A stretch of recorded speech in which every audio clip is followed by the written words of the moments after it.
Hey there, everybody. Welcome back to another episode of the Baked and Awake podcast. As always, I'm your host, Steve. This is episode 99 of the show, and at the time of recording, we're wrapping up the month of February, the 27th, and this is the first podcast for the month. So I hope you've all enjoyed your break from me and my postings, what do we call them? Yeah, whatever.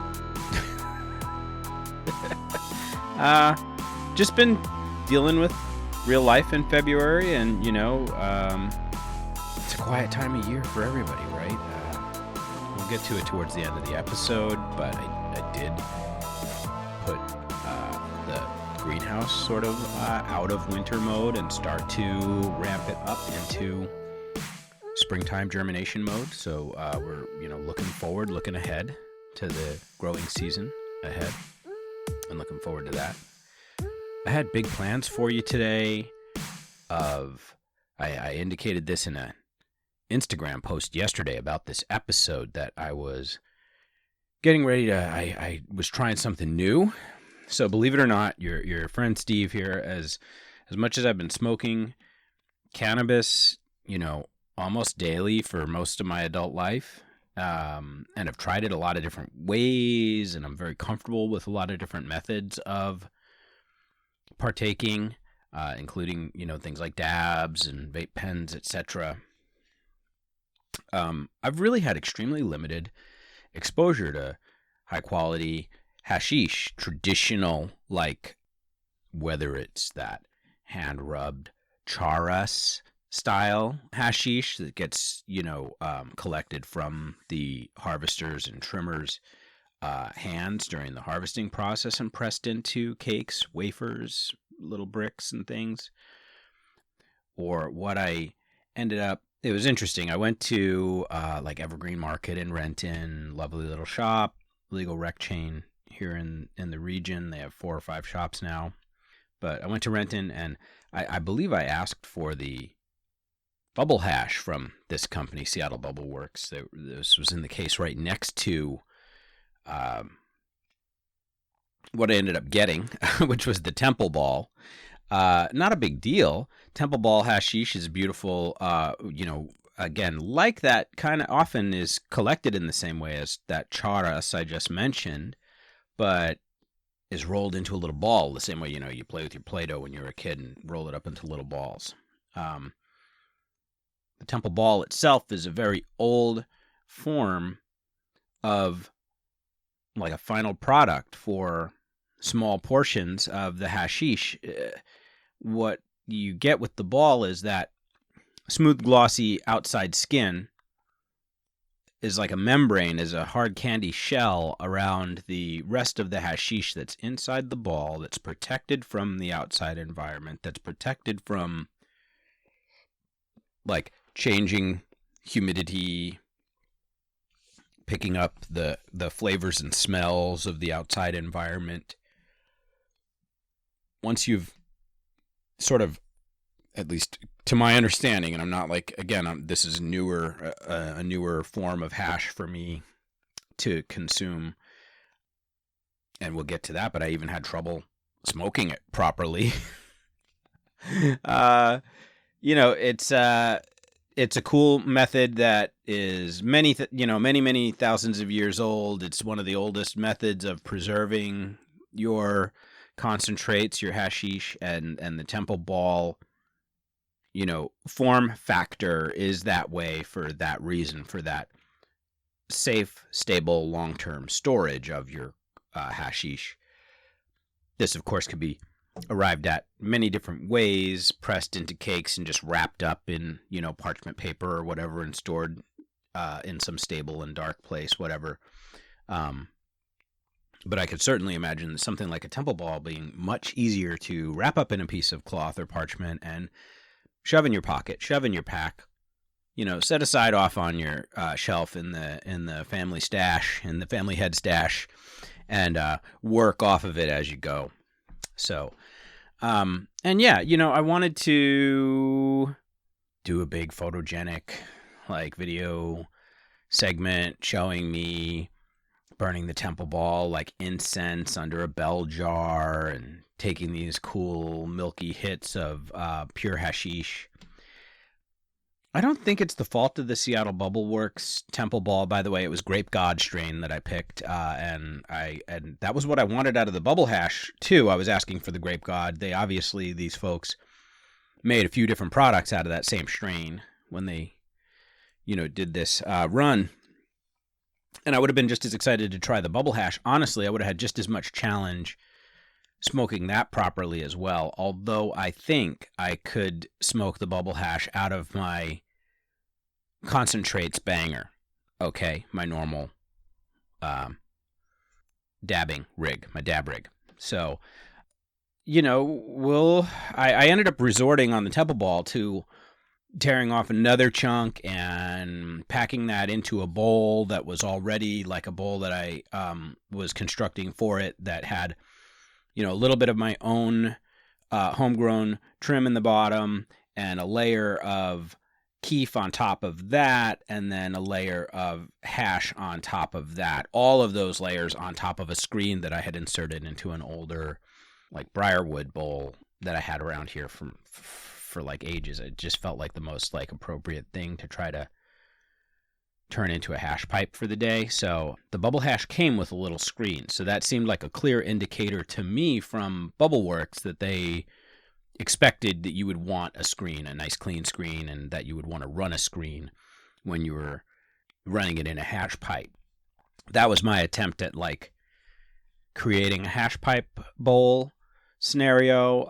It was delicious. It was super stony. It's exactly what I remember from the few times in my life I've ever had a little chunk of hash broken off by somebody. Back in the day before hash was, even hardly a thing, before concentrates were certainly a thing.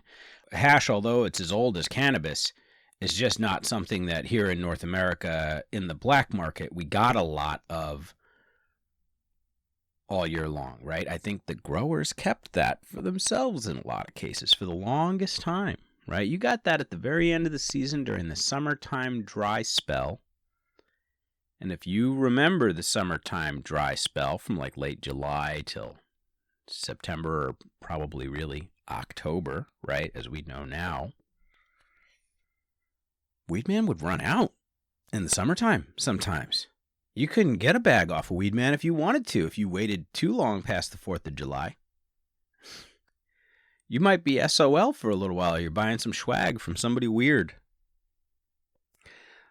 But if your Weed Man was really good, and they liked you, and their plug liked them in the first place, sometimes when you hit them up during the dry spell, they'd be like, yep, now I don't even have those little popcorn buds. I don't even have that shake that I had for you last time you came through, bro. But what I do have, if you have 20 extra bucks, over the course of a normal eighth or whatever, if you want to spend a couple extra bucks, I got a little bit of hash.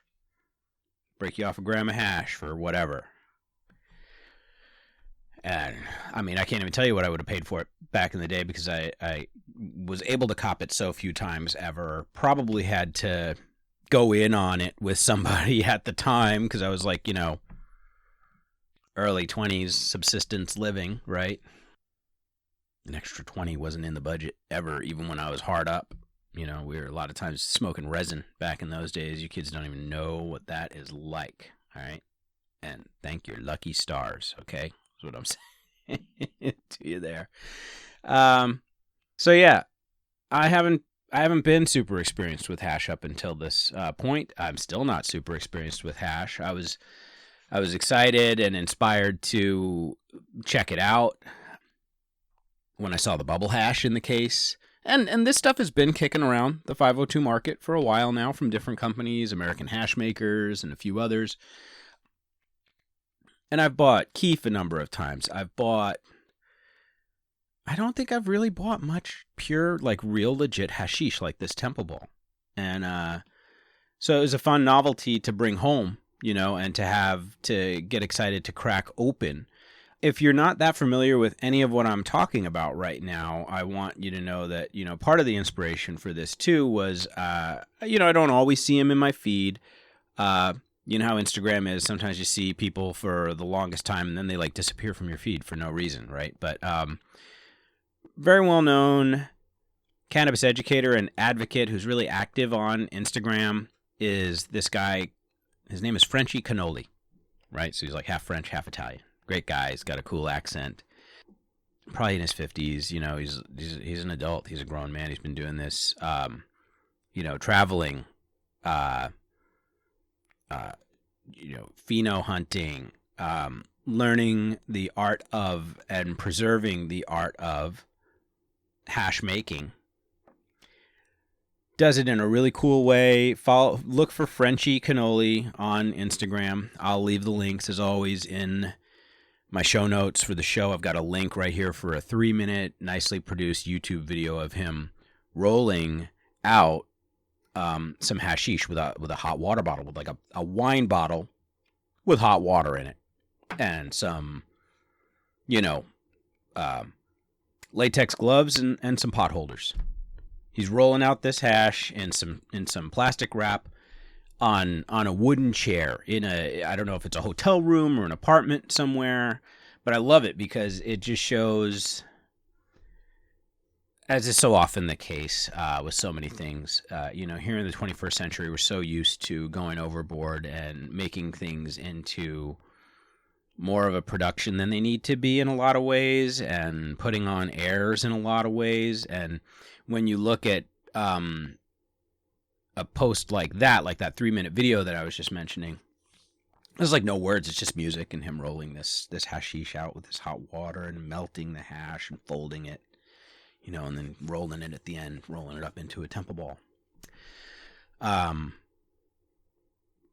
It's really fun. It's beautiful. It's a interesting and like one of those oddly satisfying processes to watch. If you're familiar with those oddly satisfying videos that are so popular on the web these days, this would definitely fall into that category. Watching Frenchy's Instagram is full of oddly satisfying videos of him rolling hash. So check him out. He's really fun and really interesting. I'm still going to work on learning how to enjoy my hash better. I would like to keep working on my bell jar method so that I can do that cool incense type burn of the hashish and take a cool looking hit like that and just smoke the hash that way and not even need the pipe, because that was the aesthetic I was aspiring for. I got the temple ball by accident. Cost me $10 extra over the bubble hash. I was like, ding, dizang, y'all, you're charging me $10 extra for the temple ball. All right, whatever, let's do it. And these are pretty strong. Like, I'm looking at the packaging here. Total cannabinoids on this Seattle Bubble Works Temple Ball. Again, Grape God strain, so an indica leaning strain, ostensibly. Heat pressed and hand rolled right there on their, label description as well. Solventless ice hash extraction. That's what we like about hash. So we like about all of these one-step hashishes is that, you're not using a solvent. You're not using BHO. You're not using any other solvent besides, in this case, ice, maybe dry ice, maybe regular ice. I'm not sure. But to shake those crystals and trichomes off the plant. The total cannabinoids on this thing is 57.42%. So that's verging on dabbing territory by all means. Like, if you were to pack this whole temple ball, a gram, into a bowl, or break it up into, a half a dozen little tiny balls and try to smoke those all, you're going to be more than handled. You're going to be disabled by the time you're done with that. One little bowl of this should be, and indeed was, obviously, as I said, my bowl was sort of tiramisu. It was layered. I had a little bit of cannabis. I had a little bit of keef, but that's what we do, right? With a bowl like that, make a big old twax bowl, right? But I mean, yeah, I was solid. Now, the total cannabinoids is 57.42%. Here's something neat and interesting. Total THC is 49.74%. So they have, 8%, 8%-ish of other cannabinoids, not, crucially, interestingly, not CBD. Okay, total CBD showed up as 0.0 on this one's testing information. So that would be maybe CBG, CBN, Delta 9 or Delta 8, THC maybe in the mix would have popped, but in this bubble hash. Anyway, enough talk about that. I'm still learning about it, and I think you if you haven't tried Temple Ball hashish or bubble hash or other like purer forms of solventless hash, like a rosin press hash, these are all forms that are really wonderful and worth checking out. And I love that they don't require any heavy processing to exist, right? And to be enjoyable. And they're very potent, very clean, very potent. That's sort of the value proposition of something like this Temple Ball. So I have been enjoying it. I think what we'll do together is, since it's not very exciting on the mic to smoke a bowl anyway, I'll splice in a little music here for us for the next 1 to 2 minutes while I heat up my banger, and we will do a dab together before I talk to you about something that was just kind of hinted at when we were looking at the label on the Seattle Bubbleworks hash just a minute ago, when we were talking about like the information that we get, in our legal cannabis markets these days about the products that we're enjoying. Excuse me, just having a sip here. All right, so let's have a dab. Get ready to get safe. If you haven't figured it out already, this is Baked and Awake. We smoke weed. We don't apologize for that to anyone, because we stay busy. We stay productive. We stay getting shit done.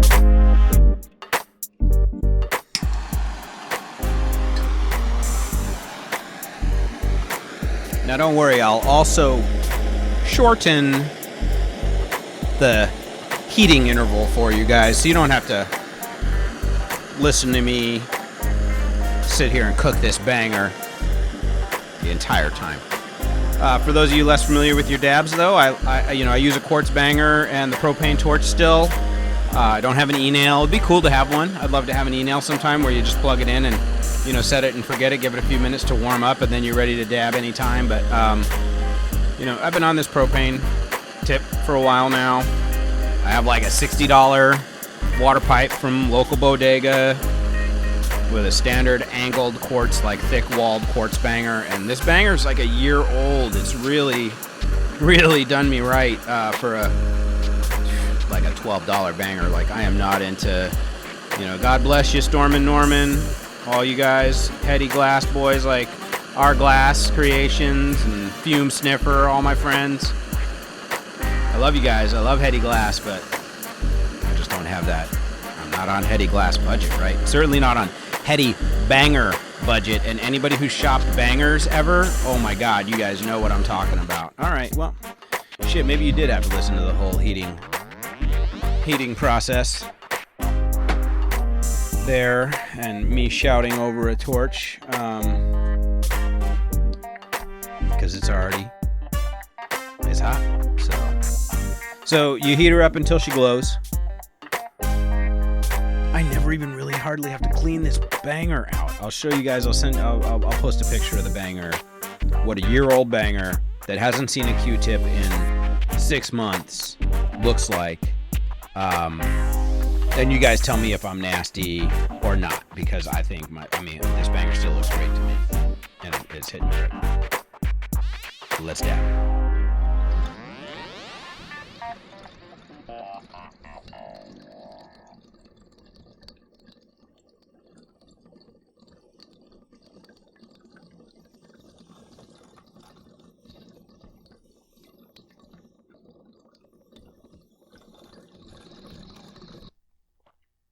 Whew.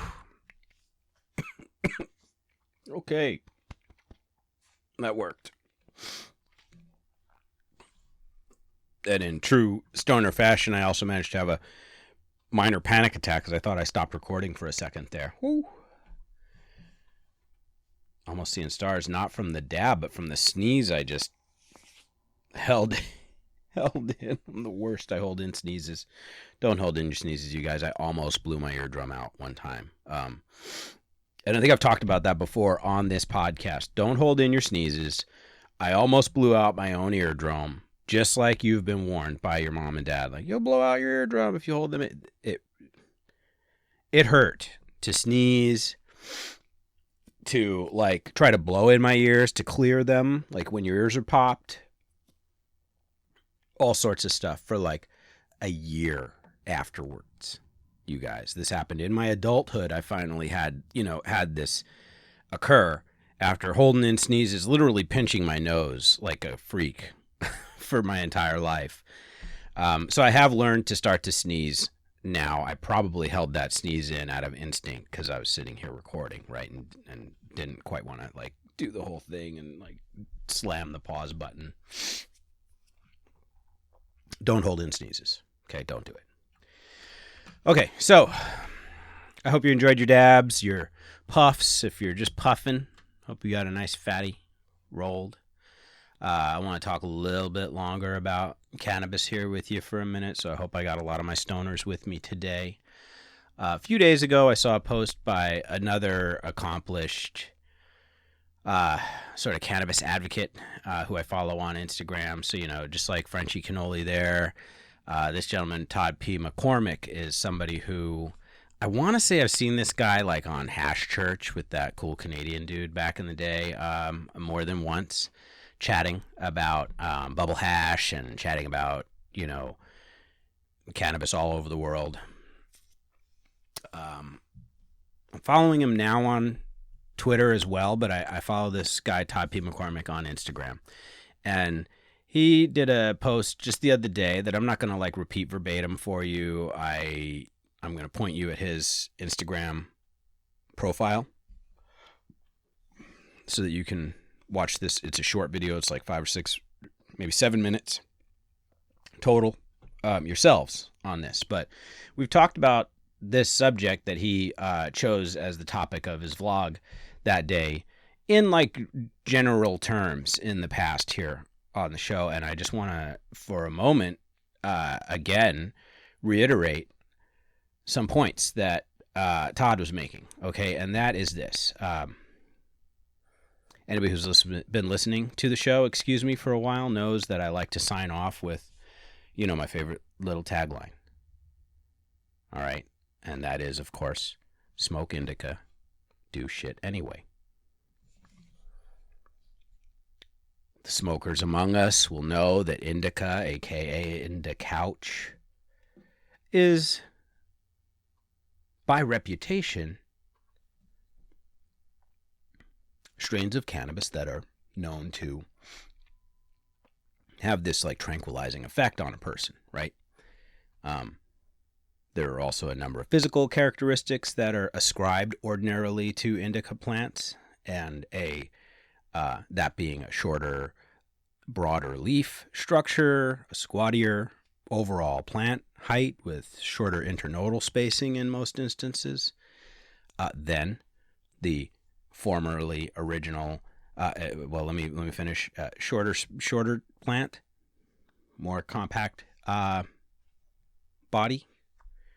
That also flowers and matures in a slightly shorter period of time than the first cannabis that most folks in North America became familiar with and came to know and love, which are the whole wave of like tropicals that came before the indicas. Indica, as the name sort of hints at for the savvy among us, is that it indicates it's from India. Of India, Afghanistan, the Hindu Kush region is where I believe American veterans, right, in foreign forums were encountering this at a certain point in history and began to bring it back. Brought it back to crossbreed with the cannabis that other American veterans from wars prior, I want to say like after World War II and before Korea and stuff, we were in like the Pacific Theater and came back with like these Jamaican strains. Well, that's the Atlantic, right? But we came back with Jamaican strains. We came back with strains from Mexico and other equatorial regions. We had sativas first. Now, what was a sativa? Well, without like bogging everybody down in a big story about this, if you go way back in our archives when we were talking about the hemp history timeline here on the podcast, which, by the way, those are great early deep dives into cannabis history on the podcast here, we read about how cannabis came to, become identified and named and brought into the known world by one Carl Linnaeus, who was very, very famous for naming many species of plants and animals over his lifetime in a system that we still use today. And Todd's point in his blog was a couple of clear, simple things. Sativa doesn't mean head high, feeling nervous out of your chair and da-da-da-da-da. This is, you're going to heart pounding out of your chest, and this is what your sativa physical effect is going to be. And I'm naming all these plants cannabis sativa for that reason. That wasn't what Linnaeus was doing at that time, nor was cannabis indica, as it was when it was later identified and brought back, was not named such for the purposes of identifying an expected high. Much more had to do with, in the case of, let's take it back to Linnaeus here, and sativa meant to sow. So that was an interesting point that Todd made that I don't know that I recall hearing or understanding before about why Linnaeus chose that naming convention for cannabis sativa, but to sow. So there are lettuces named sativa and other types of common garden vegetables that will have sativa somewhere in their naming convention to indicate this is a seed that you should plant in your garden year in and year out. Maybe that it's a annual, not a perennial, that kind of thing. Indica, as I just mentioned, derives its name from the region that the plant comes from and from some physical outward characteristics, none of which are determinant of what you finally smoke and how it affects you or me or anybody else. We always discuss and understand that your cannabis experience is pretty subjective. The time of day, how tired you are, full stomach, empty stomach. All those things can affect how the same bowl that you smoked this morning affects you this afternoon. We also know that landrace strains that are really pure are a very rare thing, and most of us are smoking today very modern, very derivative strains of highly crossbred cannabis that is in no way accurately mapped back to any little label on anybody's packaging, whether it's got some fancy code from Leafly or Cannabinder or anybody. Although some of these methods that are more nuanced, like Cannabinder, where they really give you a full terpene profile of what's in the strain that's tested, start to give more insight. When we go into a legal market as a consumer especially as a newer smoker, and you want to know what to shop for so that you can have a good experience for your desires, if you're having a recreational experience, or for your medical needs, your indicated needs, if you're trying to treat any kind of ailment in a medical cannabis sort of approach. Indica and sativa are very deceptive when relied upon too heavily as identifying terms. Something that I have mentioned in the past that I'll, always bring up to friends, and this does come up because people do, for whatever reason, literally text me or ping me on the phone, especially my adult older friends who are more conservative, more reserved, who haven't messed with this that much up to this point in time. When they want to try edibles, when they want to try or help a friend or family member who does have a more serious need, I end up getting these questions. What should we get? What should we do? What, I don't want to get freaked out. So should I smoke indica? Blah, blah, blah. I think a bigger impact on whether you get like stony couch lock weed or whether you get heart rate racing, nervous head rush weed is the time in the flower cycle at which the plant was harvested. And again, we won't get bogged down with what color the trichome should have been and whether the hairs were dried out and all the way red or not when you harvested. And then how you did or didn't cure the cannabis, dry it and cure it in like a stable and slow fashion. So you bring it down slowly off of a comparatively wet live plant, which again, affecting your final product is also, did you flush your plant for a week or more beforehand with just pure water? Did you also taper your plant down on water so that you harvested a drier plant than you might have if you harvested a day and a half after you did a full watering and soaked the leaves and soaked the whole plant structure? That matters more than whether or not you're smoking Acapulco Gold, Blue Dreams, or an Afghan of some kind, of this great god, of some Granddaddy Purple. So, that's it. That's the rant. It would be that, in summary, your weed isn't really what you think it is. It's not really anybody's fault. We could play that game. We could sit here and point fingers at growers, and we could sit here and point fingers at marketers, and we could sit here and point fingers at, the entire community for supporting, tacky names for strains for all these years. Everybody wants to differentiate themselves. Everybody's trying to grow a good product, I hope, for the most part. Like, I always take everybody on that footing from the start. And I'm usually not too disappointed. And we're fortunate here in the Pacific Northwest. We have some pretty skilled, even, commercial growers here. The product everybody buys today in shops, even average stuff, is pretty top tier compared to a lot of the world. I'm sure of that. So, but yeah, indica and sativa can't be relied upon.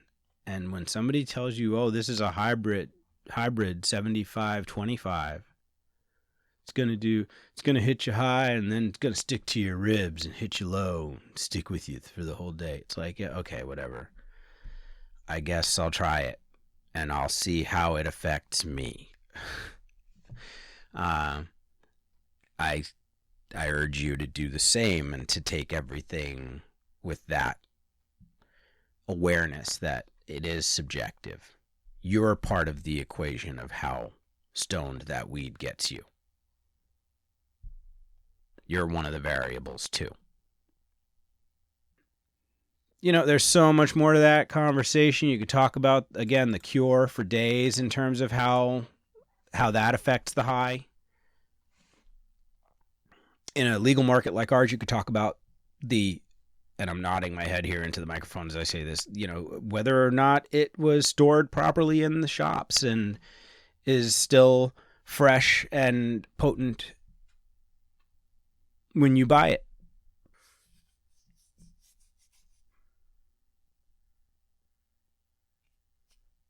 What can you do?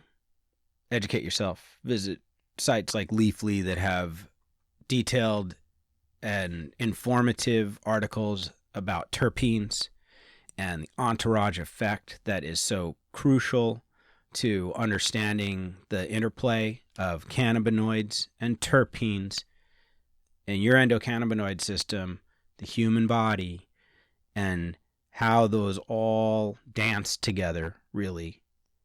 It's a different dance every time. And it's a beautiful one. It's a wonderful dance. It's a dance that never leaves us with hangovers. It's a dance that doesn't leave us deformed or demoralized. It's a dance that always has a wonderful conclusion and outcome. But it's one that's very difficult, even now, to oversimplify, to rely on basic labels that don't even map to the things we think they map to, as I was trying to indicate, and as Mr. McCormick was trying to indicate with his piece on this, in his vlog piece, on this. So,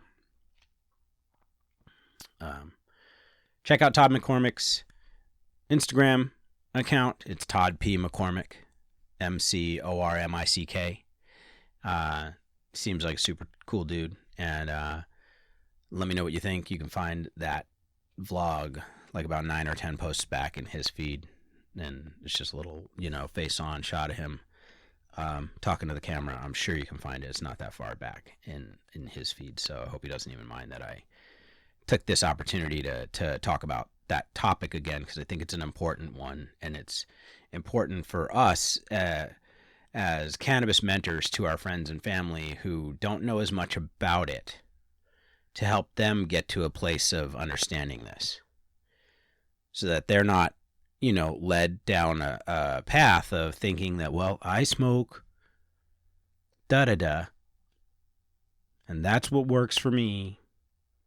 And so that, if you don't have Gorilla Glue number 4, that's, nothing else will take care of my pain, or nothing else gets me stoned. I'm making a face right now. Can you see it? It's a skeptical face, because it's like, well, that's, probably not accurate. And if you enjoy cannabis and want to have a good time with it in your life, if you know a little bit more, you can do a little bit more with it confidently. And, what it mostly comes down to is like starting out with small doses of stuff. And if you find out you've got some, heart pounding, head high, want to go paint the house weed, and maybe put a little smiley face sticker on that or something, and set that aside if that's not what you were trying to smoke right before bedtime. And reach for something else out of your stash that is a little bit more mellow.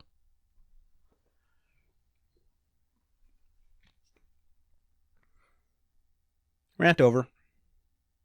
Ta-da! I was going to give you guys a Dabpocalypse update on House Bill 2546 on the potency of cannabis concentrates in Washington State. Speaking of which, that Temple Ball hashish that I just enjoyed, am trying to enjoy still, to learn how to enjoy, would become illegal under 2546. If you don't know what I'm talking about, and especially if you live in the Pacific Northwest and you don't know what I'm talking about, go back one episode, listen to that one. It was at the end of January, called Dabpocalypse 2020, aka House Bill 2546. That bill's still in committee. No advancement on that since the last time we talked. But it's on the floor in Washington State right now. And in my opinion, it's effed in the extreme. So go back and listen to that episode to understand some action steps you can take. There is a huge petition going around about it with a lot of signatures on it. It needs more.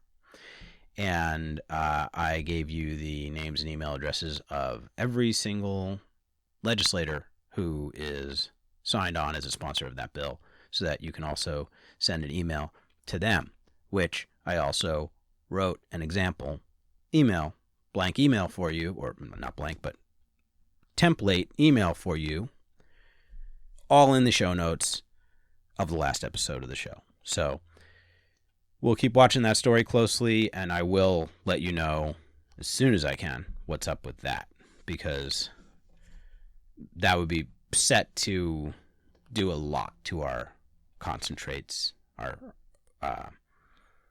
vape cartridges, our edibles, all of them in the Washington market. Yeah.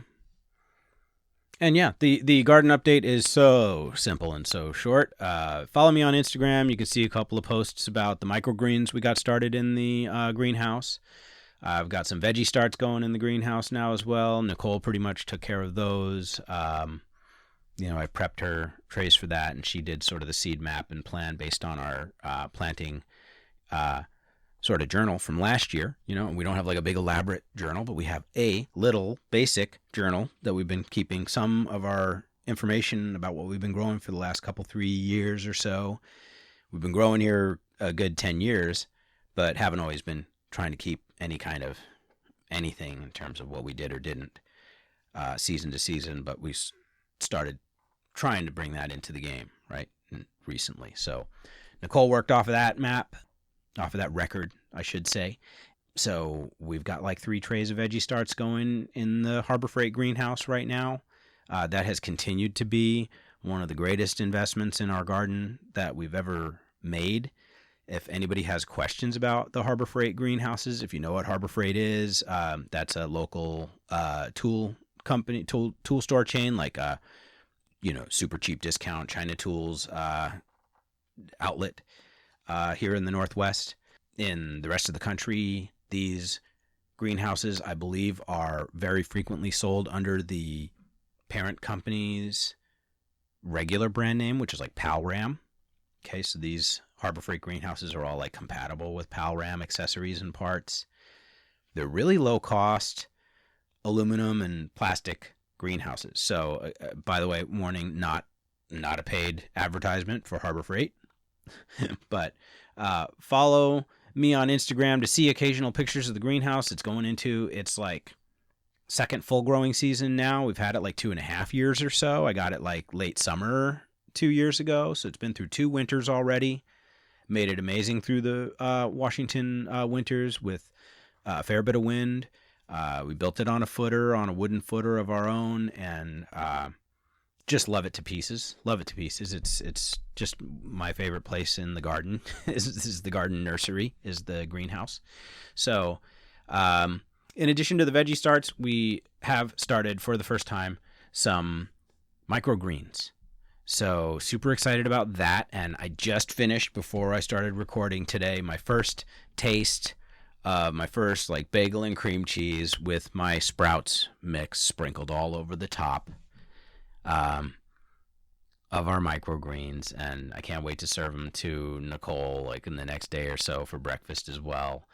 We have 2 full trays of salad mix microgreens, and I'm battling some mold on the nasturtium seeds that I was hoping to microgreen, air quotes here, with the nasturtium seeds. We didn't have enough that I wanted to use like our whole supply on a microgreens experiment, so I didn't have that heavy of coverage anyway, but on top of it, those are a little bit wetter, and so I'm like misting them continuously with a hydrogen peroxide mix because they've got a little mold on some of the seed pods, and I've already yanked an entire mat of, a little hemp mat square of them that were more moldy.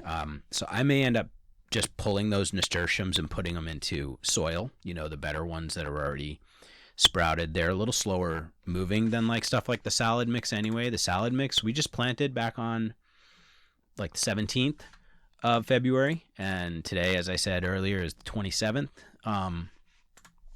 So about 10 days literally from germination to sprouts on my bagel.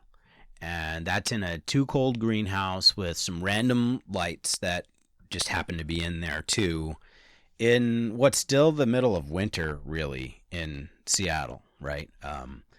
Started them inside, moved them outside to the greenhouse because I have a little bit more room there. But I actually do have a shelf set up inside to try to do a little bit more, potentially indoor microgreens. But I need to do some more shelf shuffling of other plants that have been overwintering on that lit shelf anyway.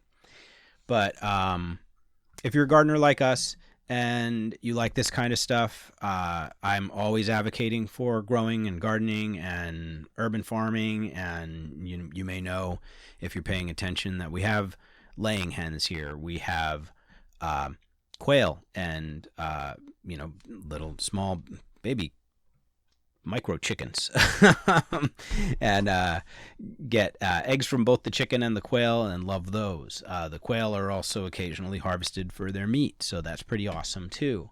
And we're in suburban Seattle zone here, and and this is all on the up and up, right? We're not a big old farm hiding in the suburbs or anything else like that. This is straight backyard garden status, but we're doing as much as we can. We're putting as much in the ground as we can every year. We're adding plants that we hope will turn into perennials that will give us berries and other fruits year in and year out. My wife is a beekeeper. We're beekeepers. My wife kind of takes point on the bees. But we have 2 honeybee hives. We're loving it. If you have questions about any of that kind of stuff, feel free to reach out to me directly anytime. We'd love to, and always do try to be as helpful as we can for folks who are trying to, explore any of those different things, especially the gardening stuff. I'm all about the garden. Nicole's all about the animals and the bees. But I'm game to talk about it all with you. So you can get at me by DM on Instagram. You can always email me at talktous@bakedandawake.com. You can visit the website bakedandawake.com and drop by the Smokers Lounge tab and leave me a message there if you want to, or use the contact form that's on the website to message me. There were 50 stories that I could have talked about this week that didn't make the cut. There are 50 stories I could have talked about all month long while I didn't make you guys a podcast. The next one's going to be the big 100. So I'm still not 100% positive what the agenda will be for that episode. So for that matter, you still have time to email me at talktous@bakedandawake.com. Give me any of your suggestions. I think we'll roll back in some music again and roll out together with one more puff. I think I need one more dab here. I bet you do too. And then we'll sign it off. Until next time. But I hope you all think a little bit more about indica versus sativa and how to evolve past those labels here in the 21st century. Let's do it together. I'm not going to stop saying it though, right? Smoke some indica. And do shit anyway.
still here?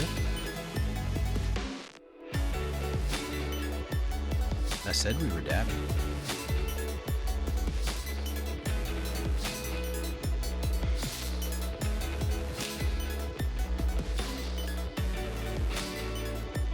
Tell me a story.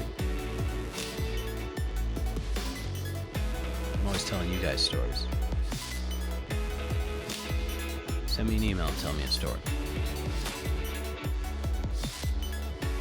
Visit the Discord and tell me a story. Find it all in the show notes.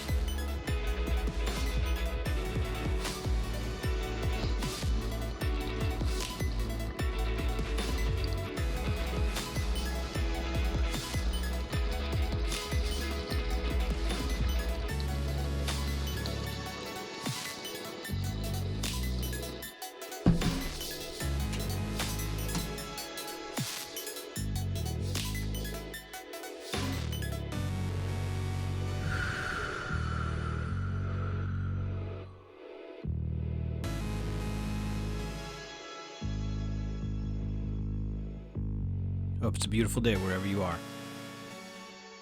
We'll talk again soon.